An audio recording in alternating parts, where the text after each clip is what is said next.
দর্শক আসসালামু আলাইকুম। আমরা জালাপাড়া যুব সমাজ ক্লাব বারবার নির্বাচিত সভাপতি আজকে আমরা চেষ্টা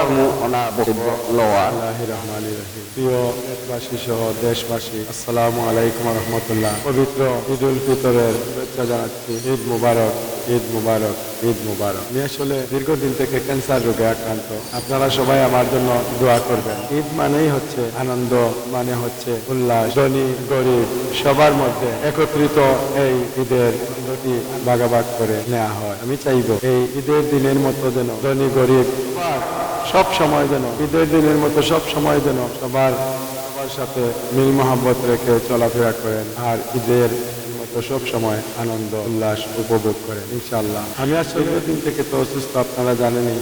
আমি বিভিন্ন সময় বিভিন্ন মিডিয়ায় আমার সাক্ষাৎকার নিয়েছেন। সিলেটবাসী সহ দেশবাসী জানেন আমি অসুস্থ। আমার জন্য সবাই দোয়া করেছেন। আর একটি কথা না বললেই নয়, আরিফুল হক চৌধুরী স্যার, উনার মতো মাটির মানুষ আমি খুব কম দেখেছি। উনি একজন উদার মনের মানুষ। উনি সব সময় গরিব দুঃখী মেহনতি মানুষের সাথে উনার চলাফেরা উঠা বসা, উনি মানুষের সব সময় পাশে থাকেন। উনাদের সময় দিতে উনি পছন্দ করেন। ইনশাআল্লাহ শুধু এই সিলেটের গর্ব নয়, গোটা বাংলাদেশের গর্ব। ওয়ার্ল্ডের সবাই জানেন ওনার কাজ, ওনার শ্রম সহ গোটা বাংলাদেশের কাজ করবেন, কোনো মানুষের পাশে দাঁড়াবেন।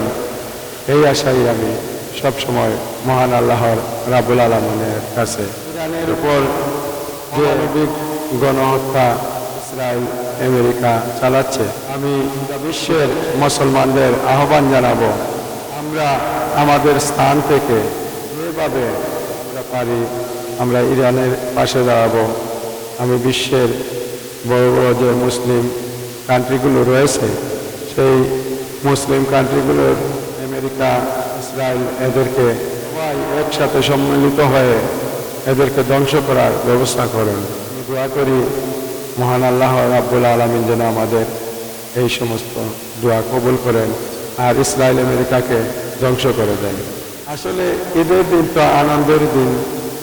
আমি অসুস্থ হওয়ার পরেও আসলে ঈদের যে আনন্দ, এটা তো আসলে সবার সাথে ভাগাভাগি করে নিতে হয়। সবার সাথে ভাগাভাগি করে নিয়েছি, আর ঈদের আনন্দ মন থেকে উপভোগ করছি। আসলে ঈদের আনন্দ আগে যেরকম ছোটবেলায় ঈদের আনন্দ উপভোগ করতাম, এখনো ঠিক এরকমই ঈদের আনন্দ সবার সাথে ভাগাভাগি করেই উপভোগ করতেছি ইনশাল্লাহ। দেশবাসী সহ দেশবাসীর কাছে সবসময় আসছি, আর দোয়া যতদিন বাসবো ওনাদের জন্য দোয়া করবো, আর আমার জন্য আপনারা দোয়া করবেন। দীর্ঘদিন থেকে ক্যান্সার রোগে আক্রান্ত, আপনারা সবাই আমার জন্য দোয়া করবেন। আর সিলেটের মন্ত্রী মহোদয় জনাব আরিফুল হক চৌধুরী স্যার আমাকে সব সময় সহযোগিতা করছেন, আমার চিকিৎসাও উনি চালাচ্ছেন। মহান আল্লাহ রাব্বুল আলামিন যেন ওনাকে এবং ওনার পরিবারের সবাইকে সুস্থতার সহিত নেক হায়াত দান করেন, কারণ ওনার মতো মানুষ এই পৃথিবীতে যতদিন থাকবে আমাদের মতো অসহায় মানুষ সবসময় সাহায্য সহযোগিতা এবং সেবা পেয়ে যাবেন। আমাদের নামাজটা পড়তে দেয়নি, সবার কাছে সবার দৃষ্টি আকর্ষণ করছি, তারা সবাই এই বিষয়টি দেখবেন। মুসলিম যে কান্ট্রিগুলো রয়েছে, সেই কান্ট্রিগুলোর বিষয়ে বলছি, আপনারা সবাই একত্রিত হয়ে ইহুদিদের রুখে দাঁড়ান, ইহুদিদের ধ্বংস করে দিন, এটাই আমি চাইব। আপনারা জানেন আমরা নবীর উম্মত, আমরা মুসলমান, আমাদের ধর্ম ইসলাম। ইহুদিদের এইগুলা সহ্য হয় না, কারণ মহান আল্লাহ রাব্বুল আলামিন আমাদেরকে অনেক সম্মান দিয়েছেন, অনেক ক্ষমতা দিয়েছেন। এই ইহুদিরা এইগুলো বরদাস্ত করতে পারে না, এর জন্যই এরকম মুসলমানদের সাথে আচরণ করে। আপনাকেও ধন্যবাদ। ইনশাআল্লাহ মাটির পাশে আপনারা সব সময় থাকবেন। মা টিভি গণমানুষের জন্য কাজ করেন, তারা সবাই মা টিভিকে সাপোর্টিং দেবেন এই আশা ব্যক্ত করে আবারও দেশবাসী সবাইকে আমার পক্ষ থেকে ঈদের শুভেচ্ছা জানিয়ে ঈদ মুবারক। আসসালামু আলাইকুম রহমতুল্লাহ।